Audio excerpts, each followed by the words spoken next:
કવિની કલમ છે એ 3 કામ કરે. ચલમ યશદાસજીના શબ્દો હોય, સ્વરૂપદાસજીના હોય, નરસદાસજીના હોય, કવિ મુક્તના હોય. એ કામ છે ને ચલમ કરે. જેમાં અવધૂતની ચલમ લાગી જાય ને પછી એને સૂર લાગી ગયો ને ચલમમાં પછી જે એને તા લાગી ગયો હોય એના જેવું એક કામ કરે. બીજું કામ મલમ. કોઈને ઘા લાગ્યા હોય ને એની માથે મલમ કરો જે ટાઢકો રહે ને એવું વિપત્તિથી ઘેરાયેલા માણસ હારી કવિતા વાંચે ને એટલે એને મલમનું કામ કરી દે, એને ઘારું જાય. કોઈ વ્યક્તિમાં પડ્યો હોય અને એમ થાય કે ભગવતી મારો હાથ નથી સાંભળતી, મા મારો હાથ નથી સાંભળતી, ઈશ્વર મારો હાથ નથી સાંભળતો, હું મુશ્કેલીમાં છું, અને એને મહાત્મા ઈશ્વરદાસજી મહાત્માનો દુઓ કહી દો કે નદે સાધ ક્યું નાથજી સાધ લિયા, જો સંત આપે નામ હુલાવતા પછી ધેનું કાન ધરન. ગાનું નામ ગંગા હોય ને હામું જોવે, જમના કહીને હામું જોવે, ગોમતી કહીને હામું જોવે. ગા માતાજી છે, 33 કોટી દેવતાઓનો વાસ છે ને હામું જોવે. પણ જાડી ચામડીની જાડી બુદ્ધિની ભેહું એને એમ કઈ બાપ ભગર તો એ તરત પાછું ફરીને જોવે તો ઈશ્વરદાસજી મહાત્મા કે નદે સાધ ક્યું નાથજી સાધ લિયા, જો સંત. આવા ડોબાવને હાથ નાખીને એ અમારા હામું જોવે તો હે ભગવતી તને હાથ નાખીને તો મારા હામું ન જોવું થોડું બને, પણ અમારા પોકારમાં કંઈક ફેર હશે, અમારા અવાજમાં કંઈક ફેર હશે, અમારી અમારી અમારી વાણીમાં કંઈક ફેર હશે. ભાઈ જોવે આટલું કહી દો. કોઈને ભયંકર ઘટના ઘટી હોય અને કવિની કલમની એક થોડીક ઓછી અવર જવર થાય એવું કરજો. આખા ભજનમાં ઘણી વખત એક કડી મજાની હોય, આખી કડીમાં ઘણી વખત એક લીટી મજાની હોય, આખી લીટીમાં ઘણી વખત એક શબ્દ મજાનો હોય. કવિ કાગે લખ્યું તારા આંગણિયા પૂછીને કોઈ આવે આવકારો મીઠો આપજે. જો પેલી લીટી તારા આંગણિયા પૂછીને કોઈ આવે આવકારો મીઠો આપજે, આમાં અતિ મહત્વનો શબ્દ હોય તો પૂછીને. રખડતો રખડતો આવે એમ નહીં, ડેલી પાન નીકળો ને ઘરી ગયો એમ નહીં. 50 ગાવના પલામાંથી પૂછતો પૂછતો આવે ફલાણા ભાઈને ઘરે જવું છે, ફલાણા આપાને ઘરે જવું છે. એ પૂછતો પૂછતો આવે ને પૂછતો પૂછતો ક્યારે આવે? 5 પતિ ગાવ માથે તમારું નામ ગાજતું હોય તો ને. બાકી ઘરમાંથી બાયણા નીકળ્યા ફેરું કૂતરું ભણતું હોય એને સ્માઇલ ન આવે કે મરી ગયો અહીંયા જ રહીએ, નકર એને હા આવી જવો જોઈએ ને કે અહીંનો છે.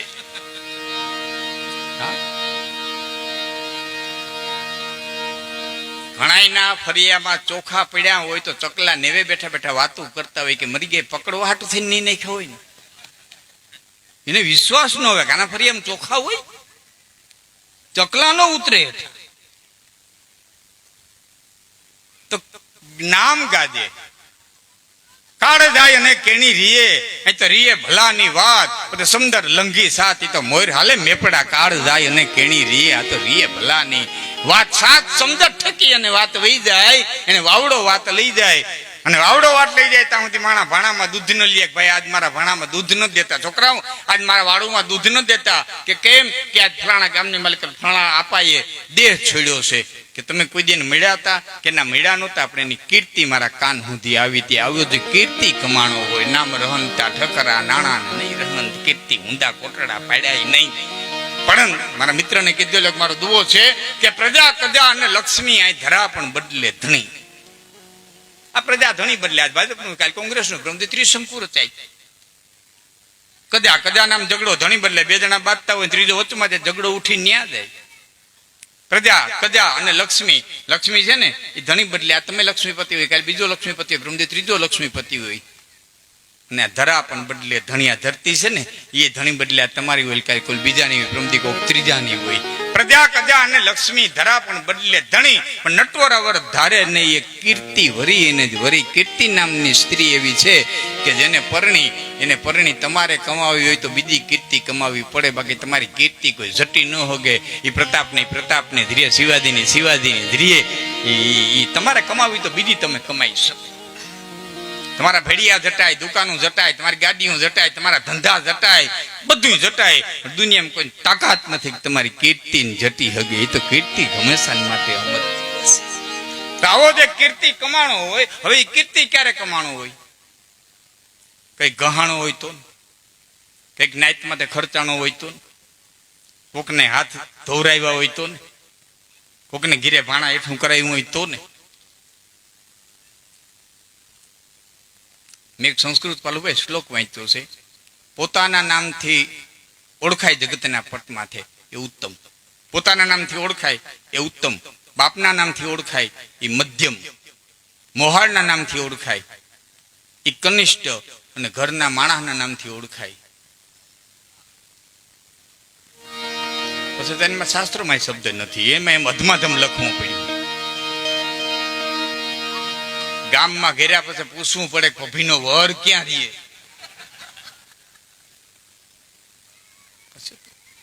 તો શ્લોકો છે. નામ કમાવું અતિ અઘરું છે, પણ કમાણા પછી ત્યાં ટકાવી રાખવું ને એ તો લોઢાના ચીણા ચાવવા જેવું છે, લોઢાના ચીણા જવું છે. દન મોડા અને માગણ મળે, આ તો અંગ રોગ ને હરિયા. દી નબળો હોય અને ઈટાણે નામ સાંભળીને કોઈ માગવા વાળું આવે. એક તો દી નબળો હોય અને એમાં કોઈ નામ સાંભળી અને માગવા વાળું આવે અને અંગ રોગ ને હરિયા. જેથી રોગે કાયા ઘેરાય તેથી દુશ્મન સામું આવીને ઉભો રહે ને ઈટાણા ને ઝીરવવા. હા, એટલે મેં દ્વારકાધીશ ને કીધું તો માધવ નથી માગતો કરોડ રૂપિયા કીર્તાર, વખતે બધો વ્યવહાર મારો સાચવી લેજે સાંભળા. માધવ નથી માગતો કરોડ રૂપિયા કીર્તાર, પણ વખતે બધો વ્યવહાર. કારણ કે ગામડામાં સિટીમાં દાખલા તરીકે આવી રીતના માણસને ભેરા કરવો હોય તો રવિવાર ગોતવો પડે. સિટીમાં માણસ ભેરા કરવો હોય ને તો રવિવાર ગોતવો પડે, ગામડામાં માણસ ભેરા કરવો હોય ને તો જમણવાર ગોઠવવો પડે. હા, એ હોય ને તો કઈ ભેરું થાય. સિટીમાં ભેરા કરવા રવિવાર ગોતવો પડે, ગામડામાં ભેરા કરવા હોય તો જમણવાર કરવો પડે. પણ એક ફોને ન કરો અને આવી જાય તો શું કરવું પડે? એની માટે વ્યવહાર કરવો પડે, ને એવા વ્યવહારને નાતે જે બધા આવ્યા છે. એવું નામ કમાણા હોય. એટલે હું કહું આખી કવિતામાં ભગત બાપુ તો અદભુત કવિતાઓ બધી લખી છે. કુંભાર માટી ખોદતો તો હીરો જેડ્યો ને ગધેડાને ડોકે બાંધ્યો ને લઈને આયલો આવે ને એમાં ઝવેરી મળ્યો. આ 1 લાખનો હીરો ને ગધેડાને ડોકે, અરે હાય હાય હાય હાય, ગધેડાને ડોકે બાંધ્યો. એ પ્રજાપતિ શું બાંધ્યું? કે મોતી જીડું તું બાંધ્યું. વેચવું? કે હા. કેટલામાં દેવું? કેટલામાં દેવું? કે 25 રૂપિયામાં. હવે 25 રૂપિયા હોય, માફ કરજો, કેટલામાં દેવું? કે 100 રૂપિયામાં. અરે 100 રૂપિયા હોય, 25 રૂપિયા દઉં. 100 પૂરા 50 દઈ દઉં. 99 નહીં 100, 75 દઉં. 99 નહીં 100. પ્રજાપતિનો દીકરો બોલ્યો ફરવું નહીં. ઝવેરી આમ હાલતો થયો, કુંભાર આમ હાલતો થયો. બીજો ઝવેરી હામો જીડ્યો. હું બાંધું? મોતી બાંધું. વેચવું? હા. કેટલામાં દેવું? એ ઓલો 75 કઈ ગયો. જો આયલો જાય, જો જાય. 99 નહીં, ખોટી કરીમાં લેવું હોય તો 100 રૂપિયા. નકર તું જા. ઓલો હાથનો માર્યો ભારી ગયો કે ભયો જાહે. એ 100 રૂપિયા દીધા, હીરો લીધો. એ ઓલા ઝવેરીને ખબર પડી. રાતે કુંભારને ઘેરે જઈને કે મૂર્ખા 1 લાખનો હીરો 100 રૂપિયામાં દઈ દીધો. 1 લાખનો હીરો અને 100 રૂપિયામાં દઈ દીધો. આવડી મોટી ખોટ ખાધી. એ કુંભાર કઈ બોલે નહીં, તો ગધેડો બોલ્યો કે કુંભારે નહીં તે.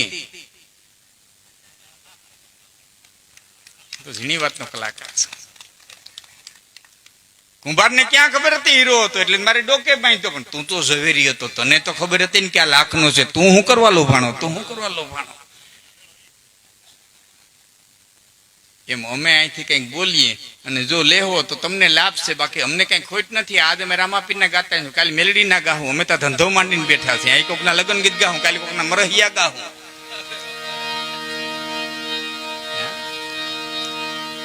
શબ્દોની રમત છે, શબ્દોની. મારા શબ્દો આપણે શબ્દોની છાયામાં ભેડા થયા છે. હા, એટલે કવિ કાગની કવિતા, આજ કવિતાની વાત કરું. કવિ કાગે આજ કવિતામાં છેલ્લે એમ લખ્યું કે કાગેને પાણી પાઈ દે, હારે બે ખાઈ દે, પછી જાપા સુધી મૂકવાન જાય દે, આવકારો મીઠો આપજે.